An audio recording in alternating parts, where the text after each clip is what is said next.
สบายดีเพื่อนทุกคนเนาะวันนี้ข้าพเจ้าเองจะมาให้ความรู้เกี่ยวกับ13วิธีที่จะเอาชนะใจคนเนาะวันนี้ข้าจะมาให้ความรู้เนาะเอาไปฟังกันเลยเนาะข้อที่1จงหลีกเลี่ยง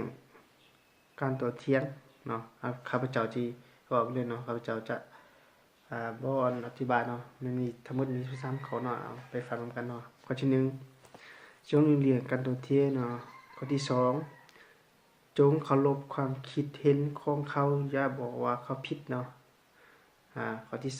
3จงเริ่มต้นโดยการเป็นมิตรเนาะเว้าแต่อ่อนหวานบ่เว้านำเรื่องขัดข้อกันมาเว้าเนาะอันนี้เนาะข้อที่4ถ้าเว้าผิดจงรับผิดทันทีเนาะข้อที่5จงทำให้เขา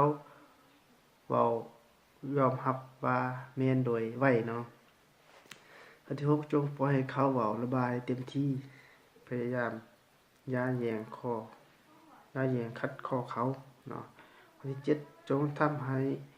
รู้สึกว่าความคิดของเขาแล้วจะคอยตาม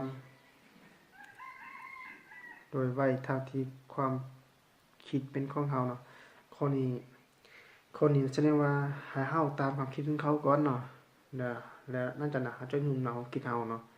ทันทีเป็นความคิดของเฮาแต่เฮาต้องฟังเขาก่อนเนาะอันข้อที่8จงพยายามเบิ่งเรื่องต่างๆในแง่หรือสายตาของเขาเนาะ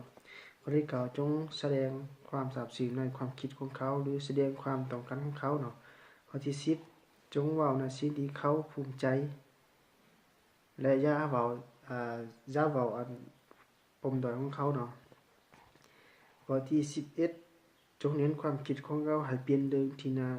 ฟังและกินใจนะข้อที่12จงยั่วยุให้เขาทำตามและแนะนำเขาบ่ว่า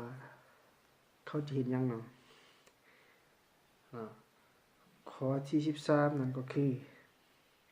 เฮาจงเป็นผู้ฟังที่ดีเนาะตั้งใจฟังเขาเว้าเนาะแล้วเฮาจึงสามารถอธิบายให้เขาเข้าใจเนาะ